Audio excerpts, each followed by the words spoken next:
Vous avez vraiment un gouvernement ou c'est juste du cosplay? Lança l'investisseur américain avec un ricanement en jetant un dossier sur la table. Zola Nkomo, dirigeante réformiste de 28 ans venue de Kinshasa, se figea. Son équipe s'était rendue à Genève pour discuter du lancement de la New African Money, mais fut accueillie par des moqueries, des menaces judiciaires et un mépris flagrant. Nous vous poursuivrons pour fraude si cela devient public, ajouta-t-il. Ce qu'ils ignoraient, ce qui allait bouleverser la salle quelques minutes plus tard, c'est que Zola n'était pas seulement la chef de délégation. Elle était l'envoyée spéciale d'Ibrahim Traoré et la fille du président en exercice du Congo. Au cœur de Ouagadougou, le président Ibrahim Traoré était assis dans son bureau, en train de consulter une épaisse liasse de documents détaillant les récentes avancées du programme Dignité par l'autosuffisance. Cette initiative avait dépassé le simple cadre des politiques nationales. Elle était devenue un symbole de défiance burkinabé face à la dépendance étrangère et une source d'inspiration pour les nations africaines en quête de souveraineté retrouvée. Alors que la lumière dorée de la fin d'après-midi traversait la fenêtre, son assistante, Marie, entra précipitamment, le visage assombri par l'inquiétude. Si vous croyez en la justice, en la foi, et en ceux qui changent le monde dans l'ombre, alors l'histoire d'Ibrahim Traoré est celle que vous ne pouvez pas ignorer. Un dirigeant sans luxe, sans tribune, seulement du courage et une vision ardente pour l'Afrique. C'est un voyage à couper le souffle, plein de rebondissements, de révélations et d'une vérité qui a ébranlé le monde. Cliquez sur j'aime, partagez la vérité et abonnez-vous dès maintenant pour ne pas manquer le prochain chapitre de cette révolution. Faisons vivre ensemble l'esprit de force et d'autonomie africaine. Monsieur le Président, dit-elle en lui tendant une tablette. Vous devez voir cela immédiatement. Le sénateur J.D. Vance a fait une déclaration à votre sujet pendant une interview en direct aux États-Unis. Traoré leva les yeux, intrigué. Qu'a-t-il dit? Marie hésita un instant. Il a dit que vos politiques étaient naïves, que l'Afrique a besoin de l'aide de l'USAID pour survivre. Il vous a même accusé de jouer au leader révolutionnaire tout en laissant votre peuple souffrir. Une légère ride barra le front de Traoré, mais son visage demeura impassible. Il prit la tablette, appuya sur lecture et regarda l'interview. À l'écran, le sénateur Vance apparaissait, installé avec assurance, un ton à la fois suffisant et condescendant. L'Afrique, déclara-t-il, doit accepter qu'elle ne peut prospérer sans la direction de l'Occident. Des leaders comme Ibrahim Traoré ont peut-être de bonnes intentions, mais leur rhétorique populiste et leurs rêves isolationnistes ne feront que précipiter leur pays dans le chaos. Traoré éteignit la vidéo, son visage fermé. Il s'y attendait. Résister à l'ordre mondial établi n'irait pas sans opposition, surtout pas de la part de ceux qui en tirent profit. Après un silence, il parla d'une voix posée. Marie, prépare une conférence de presse. Demain. Nous devons répondre à cela. Marie hocha la tête et sortit immédiatement pour faire les préparatifs, pleinement consciente que ce qui allait suivre pourrait bien transformer la manière dont le monde perçoit le Burkina Faso. Le lendemain, le palais présidentiel était bondé de journalistes locaux et internationaux. Une tension palpable flottait dans l'air, chacun attendant de voir comment le président Traoré allait réagir. Vêtu d'un habit traditionnel burkinabé, une déclaration fière de souveraineté culturelle, il s'avança vers le pupitre. Son regard balaya calmement la salle, sa voix était claire et posée. Hier, commença-t-il, le sénateur J.D. Vance a suggéré que la survie de notre pays dépend de l'aide étrangère. Il a laissé entendre que nos politiques sont mal orientées et que sans l'Occident, nous sombrerons. Un silence absolu s'abattit sur la salle. Permettez-moi d'être très clair, poursuivit-il. Le Burkina Faso n'a pas besoin de charité. Nous avons besoin de respect. Un léger murmure parcourut les rangs de la presse. Traoré leva la main pour ramener le calme, puis reprit la parole. Notre peuple a enduré la colonisation, l'exploitation et des siècles de dépendance imposée. Et pourtant, à chaque fois, nous nous sommes relevés. Nous ne construisons pas notre avenir sur la pitié. Nous le bâtissons de nos propres mains, avec force, dignité et détermination.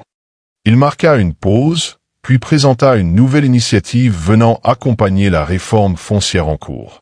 Elle s'intitulait L'Afrique n'est pas une œuvre de charité. Son objectif, permettre aux communautés de trouver des solutions locales et durables, sans conditionnalités étrangères. Ce programme, déclara-t-il, n'est pas qu'une stratégie politique. C'est une déclaration. Une déclaration que l'Afrique n'est pas brisée. Nous ne sommes pas des mendiants. Nous sommes des bâtisseurs. Et ce que nous bâtissons, nous le bâtissons pour nous-mêmes. Des applaudissements éclatèrent dans toute la salle, en particulier du côté des journalistes africains.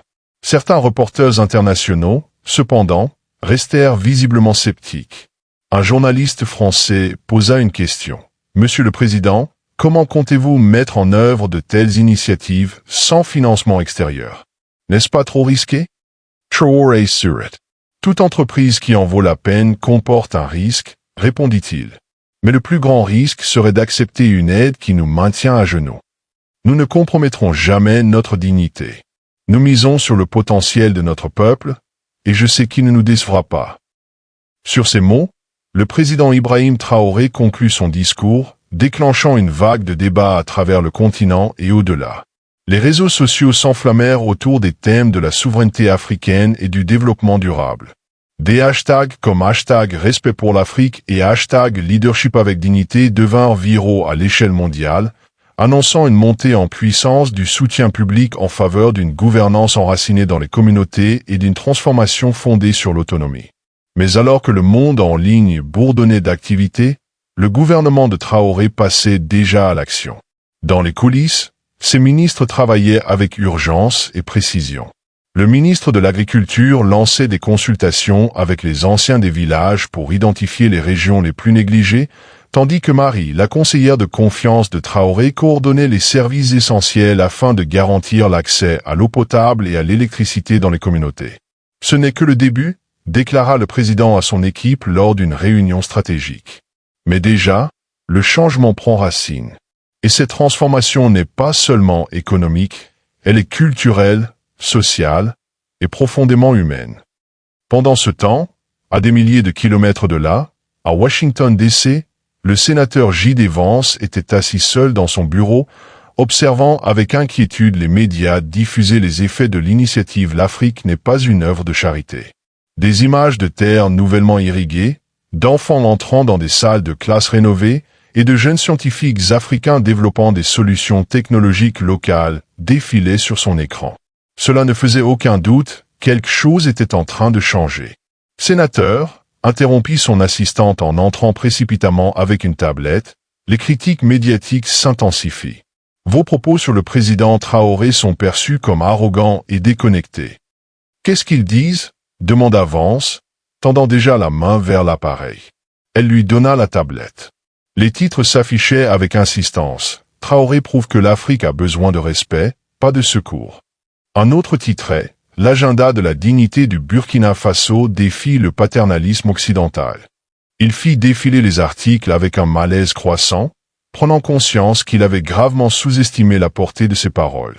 Le lendemain, lors d'un entretien télévisé de suivi, Vance fut confronté directement aux conséquences. « Sénateur », demanda l'animatrice avec insistance, « considérez-vous encore les politiques du président Traoré comme naïves au vu des progrès visibles sur le terrain ?» Pris de court, Vance hésita. Il se réajusta sur son siège, puis répondit lentement, « Je reconnais avoir été trop critique au départ. Mais je continue de penser qu'un soutien extérieur peut être utile, s'il est mis en œuvre correctement. » Ces propos furent largement relayés, relançant les débats sur l'aide étrangère, la souveraineté et le rôle de l'Occident en Afrique. Certains le félicitèrent pour avoir nuancé son discours, tandis que d'autres l'accusèrent de s'accrocher à une vision paternaliste, incapable de reconnaître pleinement le droit de l'Afrique à tracer sa propre voie. Au Burkina Faso, cependant, Traoré restait indifférent au vacarme médiatique. Son attention demeurait tournée vers le peuple. Lors d'une visite dans un village rural, il rencontra une femme nommée Awa.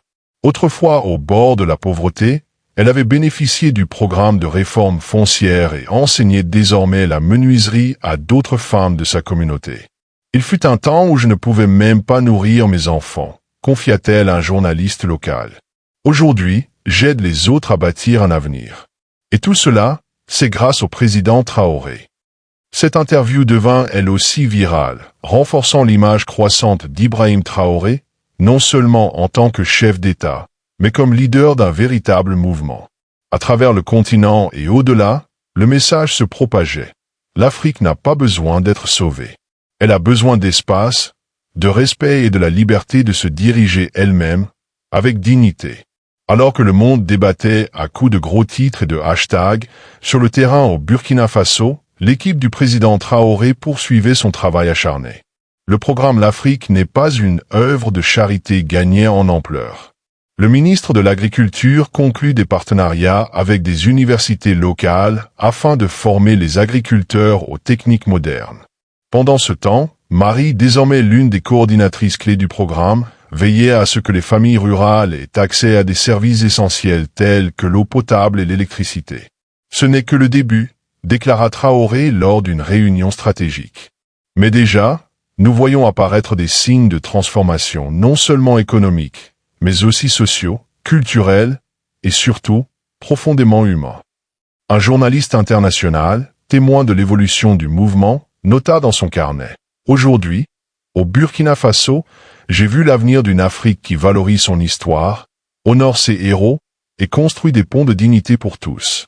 Encouragé à la fois par les critiques et le soutien grandissant, Traoré renforça sa détermination.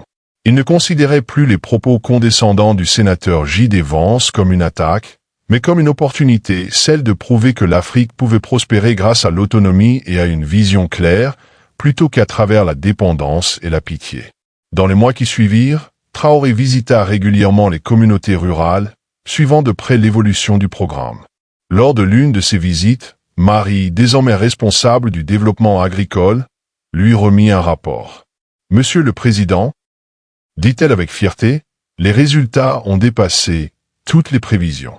Des familles qui autrefois ne pouvaient même pas se nourrir génèrent maintenant des surplus pour le commerce. Traoré Surit, visiblement ému. Il se rendit ensuite sur une petite parcelle de terre où Fatou, une jeune agricultrice, travaillait aux côtés d'un groupe de femmes. Fatou, l'appela-t-il chaleureusement. Elle leva les yeux, surprise de voir le président. « Monsieur le Président, s'exclama-t-elle en s'essuyant les mains pleines de terre, les choses se passent très bien ici. Grâce au programme, nous avons pu agrandir nos plantations et apprendre des techniques modernes. Ma mère serait fière. » Traoré marqua une pause. Ce nom, la mère de Fatou, c'était Marie, l'une des premières à avoir cru au programme. À cet instant, le président comprit que c'était là la véritable trace qu'il laisserait, non pas uniquement des programmes, mais des vies transformées et les rêves d'une génération devenant les fondations de la suivante. De l'autre côté de l'océan, aux États-Unis, le sénateur J.D. Vance continuait de suivre les événements avec une inquiétude croissante. Lors d'un nouvel entretien télévisé, un journaliste lui posa la question. « Sénateur, au vu des récents succès du Burkina Faso, maintenez-vous encore vos propos qualifiant les politiques du président Traoré de naïves ?» Vance hésita, visiblement en train de tenter de reformuler sa position. « Eh bien, j'admets avoir sous-estimé l'impact. Mais je pense toujours que l'aide extérieure a sa place, si elle est utilisée correctement. » Sa réponse fit à nouveau la une des journaux, relançant un débat houleux. Les critiques dénoncèrent son paternalisme persistant, tandis que d'autres saluèrent son aveu partiel. Mais en Afrique, le récit avait déjà changé. Le continent observait l'un de ses fils redéfinir les règles du dialogue, non par des exigences, mais par la dignité. De retour au Burkina Faso, Traoré poursuivait son action, indifférent au vacarme international. Il savait que cela ne concernait pas seulement les politiques publiques, il s'agissait de réaffirmer l'esprit africain.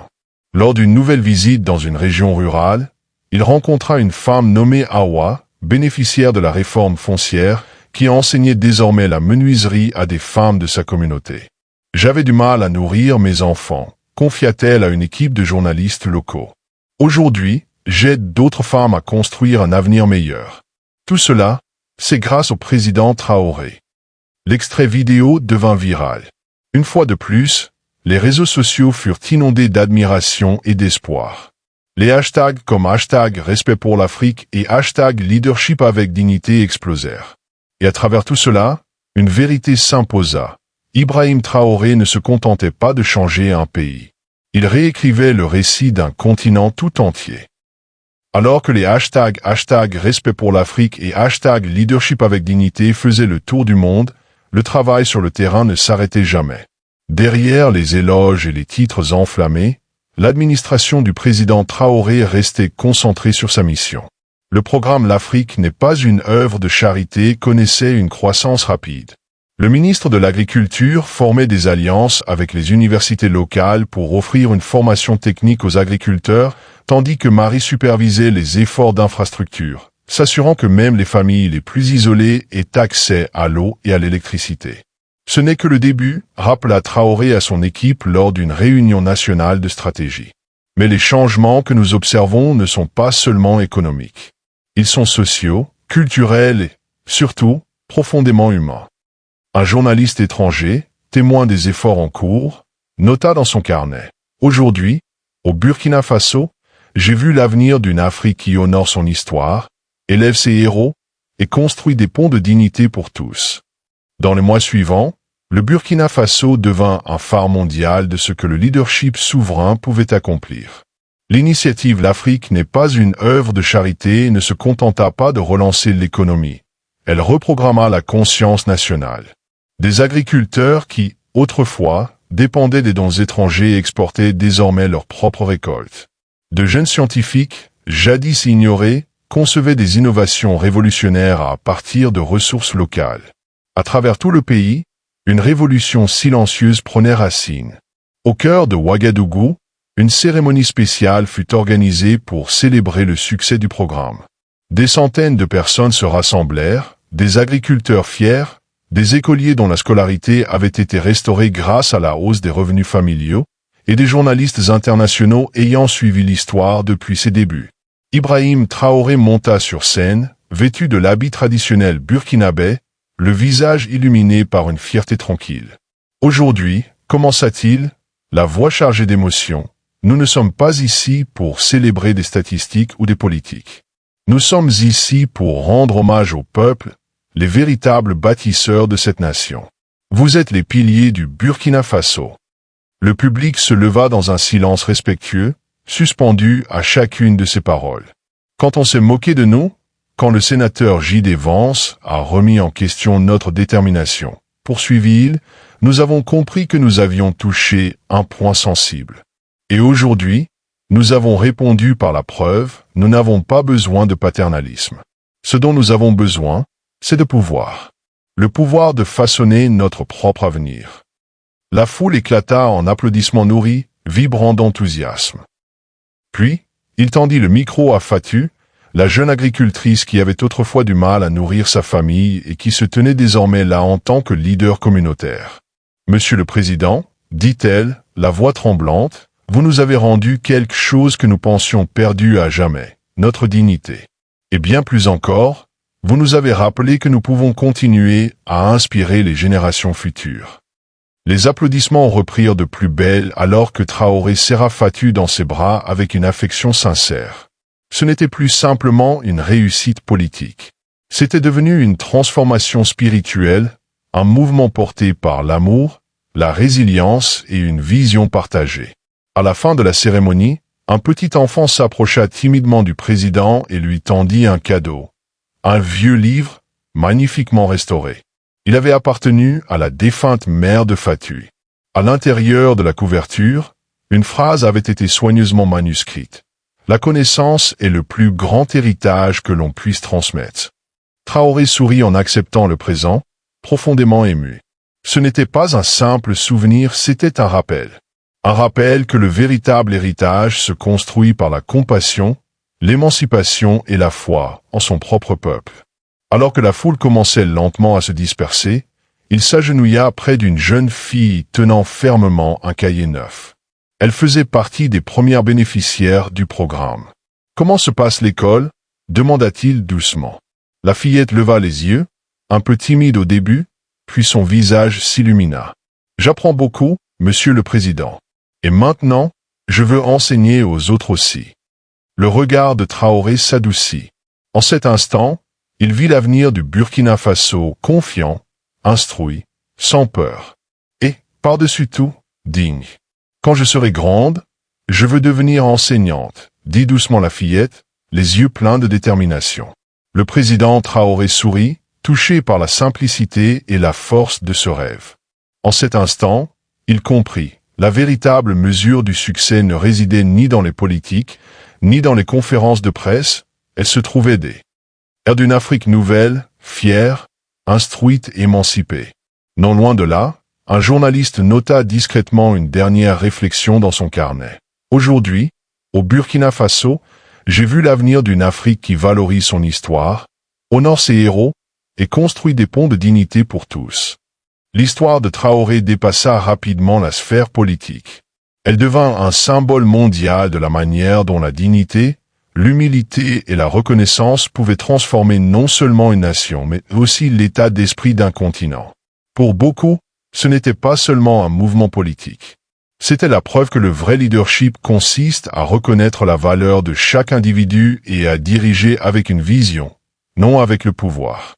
Aux États-Unis, le sénateur J.D. Vance regardait la retransmission en direct de la cérémonie. Les célébrations, la musique, les rires, tout vibrait d'une énergie indéniable. Pour la première fois, une lueur d'humilité traversa son regard. Lors d'une interview en direct plus tard dans la journée, il fut de nouveau interrogé sur ses critiques passées. Cet homme est vraiment exceptionnel, reconnut Vance, surprenant de nombreux spectateurs. Il prouve qu'il peut diriger selon ses propres termes. Peut-être que je l'ai sous-estimé. Sa déclaration se propagea rapidement dans les médias internationaux. Les commentateurs soulignèrent ce rare témoignage de respect au-delà des frontières, un signe que même les plus critiques pouvaient être touchés par la clarté d'une vision fondée sur la dignité humaine. Pendant ce temps, dans un paisible village rural du Burkina Faso, Traoré poursuivait ses visites. Tandis qu'il marchait entre des maisons simples et des ateliers animés, il fut interpellé par une jeune fille nommée Madu. Elle s'approcha timidement, tenant un petit paquet, un cahier rempli de son écriture. « Monsieur le Président, dit-elle, la voix tremblante, ceci est pour vous. Je voulais vous montrer que nous utilisons ce que vous nous avez donné pour apprendre, pour grandir. » Traoré prit le cahier dans ses mains et sourit, profondément ému. « Tu ne me dois rien, Madu, répondit-il. Tu as déjà prouvé que lorsqu'on donne aux gens les bons outils, ils ne se contentent pas de survivre. Ils s'épanouissent. » Il leva les yeux vers l'horizon des villages, des champs et des salles de classe à perte de vue, et ne vit pas une nation en difficulté, mais une nation en plein essor. L'Afrique, autrefois perçue comme dépendante et brisée, écrivait désormais sa propre histoire. Et le monde la regardait. L'histoire du président Ibrahim Traoré et de l'initiative L'Afrique n'est pas une œuvre de charité, offre une leçon puissante sur ce que signifie le véritable leadership au XXIe siècle. En son cœur, elle nous enseigne que la dignité n'est pas un luxe, c'est une nécessité. La foi inébranlable de Traoré en son peuple, malgré les critiques et le scepticisme internationaux, prouve que le changement durable ne commence ni par l'aide étrangère ni par l'approbation diplomatique, mais par la confiance en sa nation, en sa culture et en ses citoyens. L'un des enseignements les plus profonds de cette histoire est que la souveraineté n'est pas uniquement politique, elle est aussi personnelle. Il ne suffit pas qu'un pays ait des frontières et un drapeau, il doit aussi reconquérir le droit de rêver par lui-même, de définir ses propres priorités et de concevoir des politiques ancrées dans la réalité vécue de son peuple. Le Burkina Faso, sous la direction de Traoré, a rappelé au monde que la route vers le progrès ne passe pas toujours par Washington, Paris ou Bruxelles. Parfois, elle commence dans un village rural, avec une jeune fille qui rêve de devenir enseignante. Le programme mettait l'accent sur l'autonomisation locale plutôt que sur la dépendance extérieure. Au lieu d'attendre des solutions venues de l'étranger, l'administration de Traoré a créé des voies permettant aux communautés de cultiver leur propre nourriture, d'enseigner à leurs propres enfants et de construire leur propre avenir. Cette leçon est particulièrement vitale pour les nations en développement enfermées dans des cycles d'aide, de dette et de programmes d'ajustement structurel imposés par des puissances étrangères. Le modèle de Traoré montre qu'avec le bon leadership et une volonté politique sincère, l'autosuffisance n'est pas seulement possible, elle est plus durable. Un autre enseignement clé réside dans l'importance d'une vision intergénérationnelle. Traoré ne gouvernait pas seulement pour le présent, il construisait l'avenir. En donnant la priorité à l'éducation, à l'innovation agricole et aux infrastructures locales, il a jeté les bases d'un progrès qui servira la nation bien au-delà de son mandat. Ses échanges avec des enfants comme Madu et Fatu, et sa décision de leur confier le micro lors de cérémonies publiques, envoyaient un message clair. L'avenir appartient à ceux que nous choisissons d'émanciper aujourd'hui. Cette histoire met également en lumière la puissance de l'humilité dans l'exercice du pouvoir. Traoré n'a pas répondu aux insultes du sénateur J.D. Vance par la colère ou l'arrogance. Il a répondu par des faits, une vision et des résultats. Il a prouvé que la meilleure manière de répondre aux critiques n'est pas la rhétorique, mais l'impact. Même lorsque Vance a fini par nuancer ses propos, ce n'était pas sous la pression diplomatique. C'était parce que la vérité était devenue indéniable. Les progrès du Burkina Faso parlaient d'eux-mêmes. Il y a ici une leçon essentielle pour les observateurs et critiques du monde entier. Ne sous-estimez jamais la puissance du savoir local et de l'innovation portée par les communautés. Trop souvent, l'Occident pense détenir les réponses aux défis du monde en développement. Mais le succès de Traoré nous rappelle que les solutions enracinées dans la culture, la tradition et la sagesse populaire sont souvent plus efficaces et plus résilientes que les modèles importés. Le rôle des femmes dans cette transformation constitue une autre leçon centrale. De Marie, qui a coordonné l'accès à l'eau et à l'électricité, à Fatu, devenu leader communautaire, en passant par Awa, qui a enseigné la menuiserie à d'autres femmes, l'histoire révèle combien l'émancipation des femmes crée un effet d'entraînement. Lorsqu'on leur donne accès aux ressources et aux opportunités de leadership, les femmes ne relèvent pas seulement leur famille, elles élèvent des communautés entières. Un véritable développement national ne peut avoir lieu sans des politiques inclusives et la reconnaissance des femmes comme actrices majeures du changement. L'histoire du président Ibrahim Traoré et de l'initiative L'Afrique n'est pas une œuvre de charité, offre une leçon puissante sur ce que signifie le véritable leadership au XXIe siècle. En son cœur, elle nous enseigne que la dignité n'est pas un luxe, c'est une nécessité. La foi inébranlable de Traoré en son peuple, malgré les critiques et le scepticisme internationaux, prouve que le changement durable ne commence ni par l'aide étrangère ni par l'approbation diplomatique, mais par la confiance en sa nation, en sa culture et en ses citoyens. L'un des enseignements les plus profonds de cette histoire est que la souveraineté n'est pas uniquement politique, elle est aussi personnelle. Il ne suffit pas qu'un pays ait des frontières et un drapeau, il doit aussi reconquérir le droit de rêver par lui-même, de définir ses propres priorités et de concevoir des politiques ancrées dans la réalité vécue de son peuple. Le Burkina Faso, sous la direction de Traoré, a rappelé au monde que la route vers le progrès ne passe pas toujours par Washington, Paris ou Bruxelles. Parfois, elle commence dans un village rural, avec une jeune fille qui rêve de devenir enseignante. Le programme mettait l'accent sur l'autonomisation locale plutôt que sur la dépendance extérieure. Au lieu d'attendre des solutions venues de l'étranger, l'administration de Traoré a créé des voies permettant aux communautés de cultiver leur propre nourriture, d'enseigner à leurs propres enfants et de construire leur propre avenir. Cette leçon est particulièrement vitale pour les nations en développement enfermées dans des cycles d'aide, de dette et de programmes d'ajustement structurel imposés par des puissances étrangères. Le modèle de Traoré montre qu'avec le bon leadership et une volonté politique sincère, l'autosuffisance n'est pas seulement possible, elle est plus durable. Un autre enseignement clé réside dans l'importance d'une vision intergénérationnelle. Traoré ne gouvernait pas seulement pour le présent, il construisait l'avenir. En donnant la priorité à l'éducation, à l'innovation agricole et aux infrastructures locales, il a jeté les bases d'un progrès qui servira la nation bien au-delà de son mandat. Ses échanges avec des enfants comme Madu et Fatu, et sa décision de leur confier le micro lors de cérémonies publiques, envoyait un message clair. L'avenir appartient à ceux que nous choisissons d'émanciper aujourd'hui. Cette histoire met également en lumière la puissance de l'humilité dans l'exercice du pouvoir. Traoré n'a pas répondu aux insultes du sénateur J.D. Vance par la colère ou l'arrogance. Il a répondu par des faits, une vision et des résultats. Il a prouvé que la meilleure manière de répondre aux critiques n'est pas la rhétorique, mais l'impact. Même lorsque Vance a fini par nuancer ses propos, ce n'était pas sous la pression diplomatique, c'était parce que la vérité était devenue indéniable. Les progrès du Burkina Faso parlaient d'eux-mêmes. Il y a ici une leçon essentielle pour les observateurs et critiques du monde entier. Ne sous-estimez jamais la puissance du savoir local et de l'innovation portée par les communautés. Trop souvent, l'Occident pense détenir les réponses aux défis du monde en développement. Mais le succès de Traoré nous rappelle que les solutions enracinées dans la culture, la tradition et la sagesse populaire sont souvent plus efficaces et plus résilientes que les modèles importés. Le rôle des femmes dans cette transformation constitue une autre leçon centrale. De Marie, qui a coordonné l'accès à l'eau et à l'électricité, à Fatou, devenu leader communautaire, en passant par Awa, qui a enseigné la menuiserie à d'autres femmes, l'histoire révèle combien l'émancipation des femmes crée un effet d'entraînement.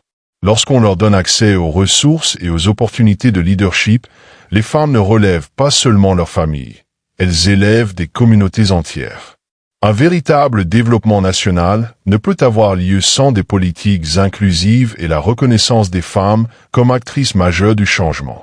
Ce qui ressort également dans les commentaires des spectateurs, c'est l'accent mis sur l'autonomisation de la prochaine génération. Le succès du programme L'Afrique n'est pas une œuvre de charité et ne se mesure pas seulement à ses résultats immédiats, comme l'augmentation de la production agricole ou l'accès aux ressources de base, mais aussi à son impact à long terme sur la jeunesse. Des enfants comme Madu, qui a exprimé son désir d'apprendre et de grandir, ou Fatou, qui rêvait de devenir enseignante, incarnent l'avenir du Burkina Faso, un avenir façonné par des politiques qui renforcent les communautés locales. Ce changement de mentalité, qui consiste à ne plus voir les enfants comme des bénéficiaires de la charité, mais comme des leaders et des acteurs du changement en devenir, est l'un des aspects les plus puissants de l'approche de Traoré. Il enseigne aux spectateurs qu'investir dans la jeunesse, c'est investir dans l'avenir de nos nations. Les spectateurs ont également largement discuté de l'humilité dont Traoré a fait preuve dans sa manière de diriger. Malgré les critiques internationales, notamment celles du sénateur Vance, il est resté concentré sur sa vision, choisissant de répondre par l'action plutôt que par la colère. Son humilité, surtout face aux moqueries, contraste fortement avec l'arrogance souvent affichée par des dirigeants mondiaux convaincus de savoir ce qui est bon pour les autres. Traoré n'a pas eu besoin de se livrer à des querelles politiques mesquines. Ses actions parlaient d'elles-mêmes. Son leadership a montré que la véritable force ne réside pas dans la domination des autres, mais dans leur élévation. Dans un monde où le pouvoir est souvent considéré comme un bien à conserver jalousement, la capacité de Traoré à écouter, à s'adapter et à construire un consensus lui a valu le respect tant de son peuple que de la communauté internationale. La réaction internationale au succès de Traoré a elle aussi été au cœur des discussions parmi les spectateurs. Le programme L'Afrique n'est pas une œuvre de charité, n'est pas simplement une réussite pour le Burkina Faso. C'est une leçon universelle. À mesure que le programme prenait de l'ampleur et attirait l'attention, il est devenu le symbole de la manière dont des initiatives locales, portées par les communautés elles-mêmes, peuvent engendrer un changement durable. De nombreux spectateurs ont souligné que ce qui fonctionne dans une région du monde peut aussi fonctionner ailleurs, à condition d'être adapté au contexte local. Le modèle d'autonomisation et d'autosuffisance est devenu une source d'inspiration pour d'autres pays cherchant à sortir du cycle de dépendance. Le leadership de Traoré remet en question l'idée reçue selon laquelle les solutions aux problèmes des pays pauvres doivent nécessairement venir des pays riches. Il rappelle que les initiatives de terrain sont souvent les moyens les plus efficaces pour lutter contre la pauvreté et les inégalités.